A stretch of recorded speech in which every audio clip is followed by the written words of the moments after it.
Lesson चल रहा था इलेक्ट्रिसिटी, उसके कुछ एक न्यूमेरिकल पढ़ लेते हैं जो अपने पेपर के लिए मोस्ट इम्पोर्टेंट है। ठीक है, तो हमने एक तो पढ़ा था ओम का नियम। ठीक है, ओम का नियम। ठीक है, ओम का नियम क्या था कि किसी भी विद्युत परिपथ में प्रवाहित विद्युत धारा, किसी भी विद्युत परिपथ में प्रवाहित विद्युत धारा उसमें उत्पन्न विभवांतर के समानुपाती होगी। यही पढ़ा था हमने कि किसी भी विद्युत परिपथ, ये मान लेते हैं ए से बी तक अपने पास कोई भी विद्युत धारा जा रही है, ए से लेकर कहाँ तक जा रही है, बी तक। तो जब हमने क्या पढ़ा ओम के नियम के अंदर कि किसी भी विद्युत परिपथ में उत्पन्न विभवांतर उसमें प्रभावित विद्युत धारा किसे लिखते हैं, आई से, कि क्या होगी, समानुपाती। समानुपाती मैंने क्या बताया था, इसके ऊपर लिखेंगे, ऊपर है तो ऊपर, नीचे है तो नीचे। तो इसके अंदर v जो है वो i के बराबर है। जब हमने इसको हटाया तो क्या हो जाएगा, i, इसके लिए हमने क्या लगाया था, r। तो ओम के नियम के अंदर हमने कौन सा फार्मूला यूज किया, v बराबर i r। v इसके अंदर क्या है, विभवांतर है। ठीक है, i इसके अंदर क्या है, विद्युत धारा है।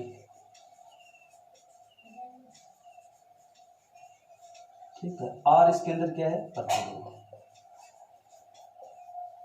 ठीक है, तो प्यारे बच्चों अभी तक हमने क्या पढ़ा है, ओम का नियम। ओम का नियम क्या कहता है, किसी विद्युत परिपथ में उत्पन्न विभवांतर उसमें प्रभावित विद्युत धारा कैसे लिखते हैं, आई से, क्या क्या होगा, समानुपाती। जब हम इस डायरेक्टली प्रोपोर्शनल को हटाते हैं तो कोई कांस्टेंट नहीं थे, कांस्टेंट हमने यहाँ पे क्या लिख दिया, आर। तो v बराबर क्या हो जाएगा, आई। v का मतलब क्या है, विभवांतर। i का मतलब क्या है, विद्युत धारा। r का मतलब क्या है, प्रतिरोध। अब v को किस में मापते हैं हम, वोल्टमीटर में, वोल्टमीटर में मापते हैं। इसका हमने कैपिटल लेटर क्या उठा लिया, v। तो इसकी यूनिट क्या हो जाएगी, इकाई क्या हो जाएगी इसकी, वोल्ट।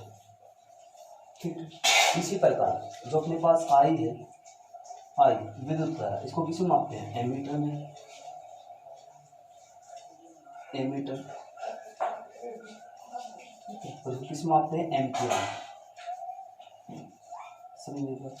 उसके बाद आर को किस में मापते हैं, प्रतिरोध है, इसको किस में मापते हैं, ओम में। ओम का नियम है। क्यों ओम नाम क्यों पड़ा है, क्योंकि इसमें हमने कांस्टेंट का नाम दिया। देखो ओम एक साइंटिस्ट था जिसने किसका नियम दिया, ओम का नियम दिया, इसलिए उसने कांस्टेंट का नाम क्या लिख दिया, प्रतिरोध। आर से क्या लिखते हैं, रेजिस्टेंस, और रेजिस्टेंस को किस में मापते हैं, ओम के अंदर, अपनी इकाई देंगे। ठीक है, तो ओम का नियम के अंदर हमने ये फार्मूला यूज किया। इसके बेस हम कुछ न्यूमेरिकल पढ़ लेते हैं। ठीक है,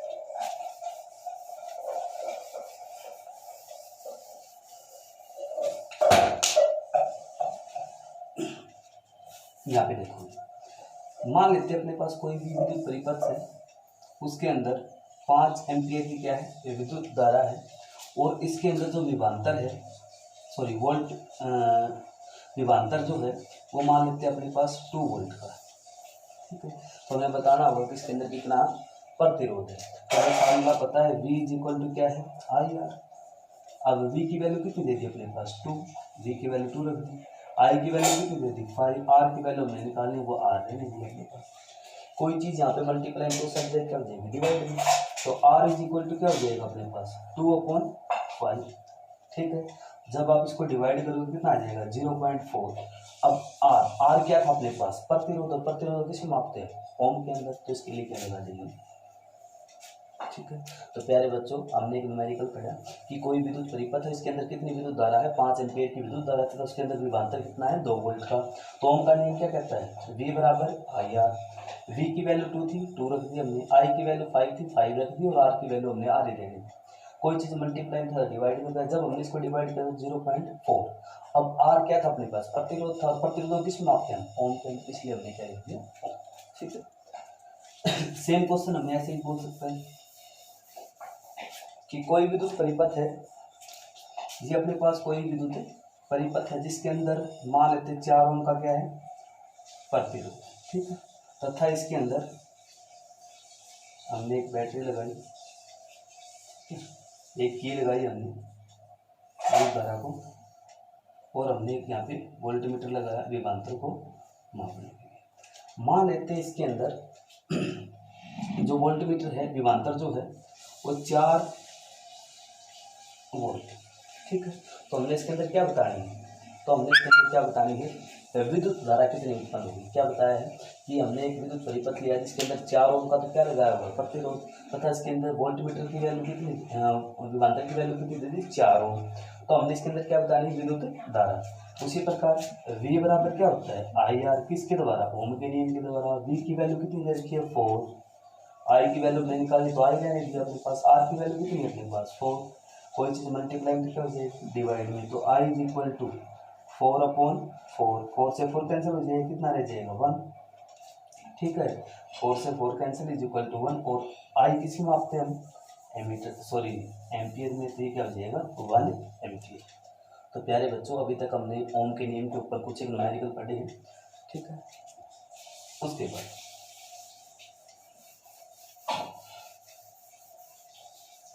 फिर हमने पढ़े थे श्रेणी क्रम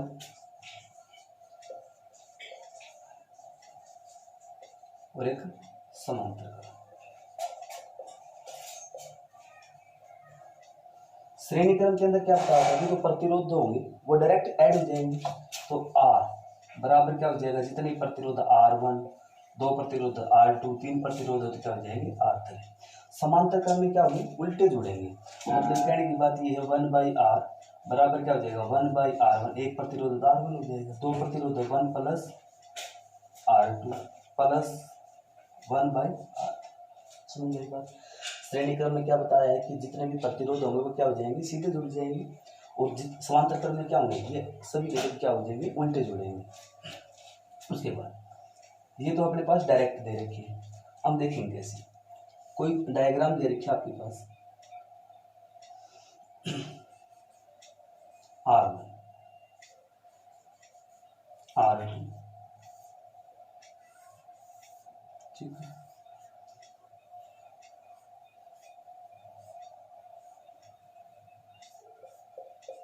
ठीक। अब देखो यहाँ से चलिए, ठीक है, अभी तक एक रास्ता है यहाँ से जाने का, जहाँ तक भी एक रास्ता होगा, जहाँ पे भी करंट के जाने का एक रास्ता होगा वे सभी प्रतिरोध किसमें होंगे श्रेणी क्रम में। क्या बताया है कि जहाँ पर भी करंट के जाने का एक ही रास्ता होगा, देखो यहाँ से चलिए हम, क्योंकि बैटरी यहाँ से लगी करंट तो यहाँ से पास होगा, नेगेटिव टू पॉजिटिव, मतलब ऐसे चलेगा अपने पास ऐसे चलिए, अभी तो एक रास्ता है, आगे चले एक रास्ता है, आगे चले एक रास्ता, मतलब एक ही रास्ता है। जब भी प्रतिरोधों के बीच में एक ही रास्ता होगा तो वो किस क्रम में होंगे श्रेणी क्रम में होंगे। जहाँ भी प्रतिरोधों के बीच में जाने के एक से ज्यादा रास्ते हो जाएंगे वो किस में हो जाएगा समांतर क्रम में होगा। समझ में आई बात। क्या बताया है जब भी प्रतिरोध पे करंट जाने का सिर्फ एक रास्ता होगा तो किस क्रम में होगा श्रेणी क्रम में होगा। जब भी प्रतिरोधों में करंट जाने के एक से ज्यादा रास्ते हो जाए तो किस क्रम में हो जाएगा समांतर क्रम में हो जाएगा। फॉर एग्जाम्पल ऐसा करते हैं,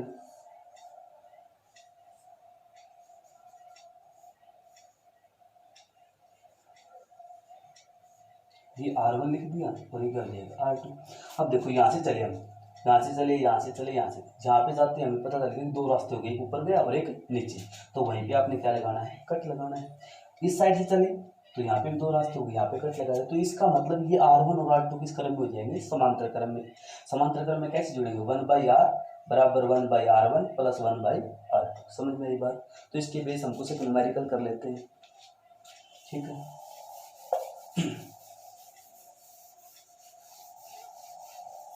देखो कई बार आपको बोल देता है कि तीन प्रतिरोध है, तीनों प्रतिरोध आपके समांतर क्रम में है, तो आप डायरेक्ट लिख सकते हो, समांतर क्रम का आपको फार्मूला पता है। जब आपको डायग्राम दे रखा तो आप कैसे करो, ठीक है।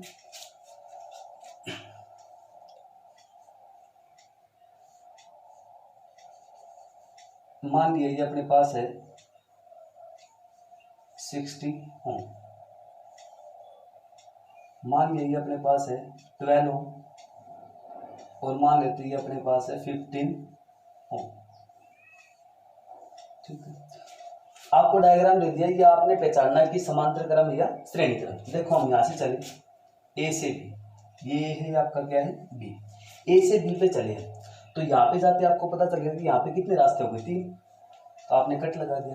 जब हम बी से ए की तरफ चलेंगे तो यहाँ पे कट लगा दिया, क्योंकि यहाँ पे एक से क्या है ज्यादा रास्ते हैं। अब देखो जब भी एक से ज्यादा रास्ते हो जाए तो किस क्रम में हो जाएंगे समांतर क्रम में। तो ये आपकी R1 की वैल्यू है, ये आपकी R2 की वैल्यू है, ये आपकी R3 की। समांतर क्रम में हमने फार्मूला क्या पढ़ा था, 1/r बराबर 1/r1। R1 की वैल्यू कितनी है 60, 1/r2, R2 की वैल्यू कितनी है अपने पास 12, तो 1/12, R3 की वैल्यू 1/50, ठीक है, 1/r, ठीक है। एलसीएम कितना हो जाएगा अपने पास 60, ठीक है। जिसको एलसीएम लेना नहीं आता हो तो आप ऐसा कर सकते हो, 12 है, इसको हम बड़ा नंबर कितना है इसमें 60, अब इसको 60 कैसे बना सकते हैं, जब हम किससे मल्टीप्लाई करें 5 से मल्टीप्लाई, तो इसको 5 से गुणा कर दिया और 5 से क्या कर दिया भाग कर दिया हमने। इसमें 60 कैसे बना सकते हैं, जब इसको 4 से मल्टीप्लाई करें, 4 से मल्टीप्लाई कर दिया और 4 से क्या कर दिया हमने डिवाइड। तो यहाँ पे दोबारा देख लेते हैं, 1/60 प्लस 5/60, यहाँ पे 4/60।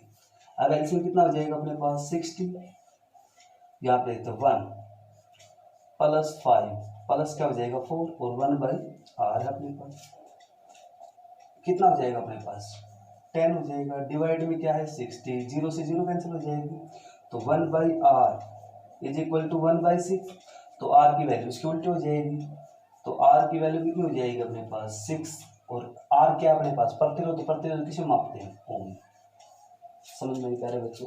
तो हमने क्या पढ़ा, आपके पास एक डायग्राम गिवन था, आपने पहचानना ये समांतर क्रम हो गया श्रेणी क्रम।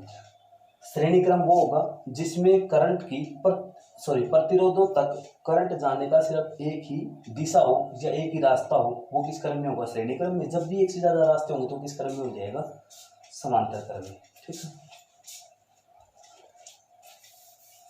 उसके बाद ऐसा क्वेश्चन अब आपने देखना है, श्रेणी क्रम हो गया समांतर क्रम। ए ये मान लिया 4 ओम आपका, ठीक है,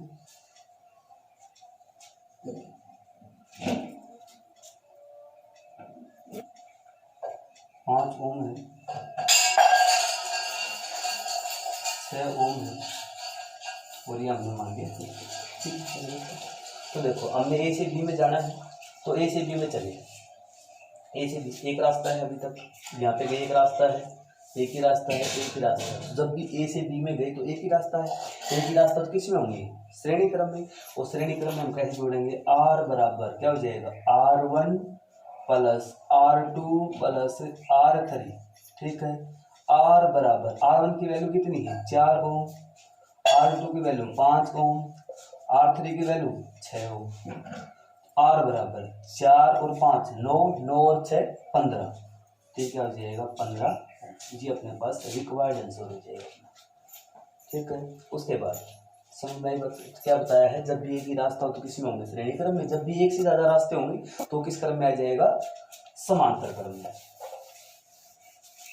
सबसे पहले जब आपका टिपिकल क्वेश्चन आ जाता है, जब भी क्या आ जाता है आपका टिपिकल क्वेश्चन, तो आपने ये ध्यान रखना है सबसे पहले श्रेणी क्रम जुड़ेगा, उसके बाद समांतर क्रम।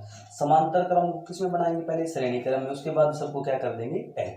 क्या बताया है, सबसे पहले हम समांतर क्रम को सोल्व करेंगे, जहाँ पे भी समांतर क्रम होगा, समांतर क्रम के आने के बाद सभी को किस में जोड़ देंगे श्रेणी क्रम में जोड़ देंगे। फॉर एग्जाम्पल एक क्वेश्चन ले लेते हैं कि मान लिया अपने पास एक प्रतिरोध लगा दिया हमने 3 ओम का ए पे, ठीक है।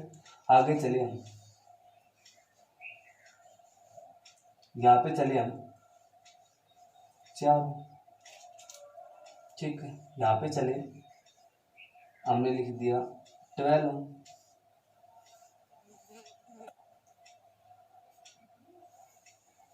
यहाँ पे चले बी। अब ए से हमने कहाँ पे जाना है बी पे, ए से चले हम यहाँ तक, R1 प्रतिरोध किसके अंदर है श्रेणी क्रम में। जब हम यहाँ पे पहुंचे तो कितने रास्ते हो गए 2 रास्ते, तो मैंने क्या बताया जहाँ पे भी 2 रास्ते वहीं पे क्या लगा दिए कट लगा दिए। बी से चलते हैं, बी से चले तो यहाँ पे आते हैं अपने पास कितने मिल गए 2 रास्ते, तो यहाँ पे भी हमने क्या लगा दिया कट लगा दिया। अब देखो कट के बीच में ये 2 प्रतिरोध किस में होगी समांतर क्रम में। पहले किसको सोल्व करेंगे समांतर क्रम को, समांतर क्रम का जो भी आंसर आएगा वो किस में ऐड कर देंगे श्रेणी क्रम में ऐड कर देंगे। तो इसको सोल्व करते हैं, इसके लिए r1/r तो किसमें है समांतर क्रम में, 1/r1 प्लस 1/r2, 2 है तो 2 लगा देंगे, 3 होते तो 3 लगा देते हैं अपने पास। 1/r is equal to r1 की वैल्यू क्या है 4, R2 की वैल्यू कितनी है 12। ठीक है अपने पास इसको बराबर में एलसीएम लेना आता है ठीक है। अदरवाइज देखो बड़ा नंबर क्या है 12। अब 12 कैसे बना सकते हैं इसमें यहाँ पे 3 से मल्टीप्लाई 4 दिए 12 हो जाएगा और 3 से ऊपर क्या लिख देते हैं लिख देते अपने पास। अब यहाँ पे देखो यहाँ पे ऊपर आ जाएगा 3/12 यहाँ पे हो जाएगा 1/12 एलसीएम कितना हो जाएगा 12 3 + 1 4 4 से कैंसिल करते हैं कितना हो जाएगा 3 तो 1/r बराबर 1/3 आर की वैल्यू इसका उल्टा कर देंगे कितना आ जाएगा 3 प्रतिरोधों की समाप्ति है ओम में तो हमने क्या लिख दिया 3 ओम। अब इसकी वैल्यू अपने पास कितनी आएगी 3 ओम टोटल की क्या हो जाएगी। अब जब हमने इसको सोल्व किया तो इसकी वैल्यू कितनी आएगी अपने पास टोटल की वैल्यू अपने पास कितनी आई 3 ओम। अब ए से बी में चलते हैं ए से बी में चले एक ही रास्ता है तो किस क्रम में हो जाएंगे श्रेणी क्रम में और श्रेणी क्रम में हम डायरेक्ट क्या कर सकते हैं ऐड मतलब कि R1 + R2 तो R = R1 की वैल्यू कितनी है 3 ओम R2 की वैल्यू 3 ओम दोनों को ऐड कर दें कितना हो जाएगा 6 ओम। तो प्यारे बच्चों आपकी बुक के अंदर जितने भी न्यूमेरिकल गिवन है श्रेणी क्रम समांतर क्रम और ओम के नियम के ऊपर वे आपने सभी आपकी कॉपी के अंदर राइट करने हैं और ठीक है। इसके अलावा आज के लिए इतना ही बाकी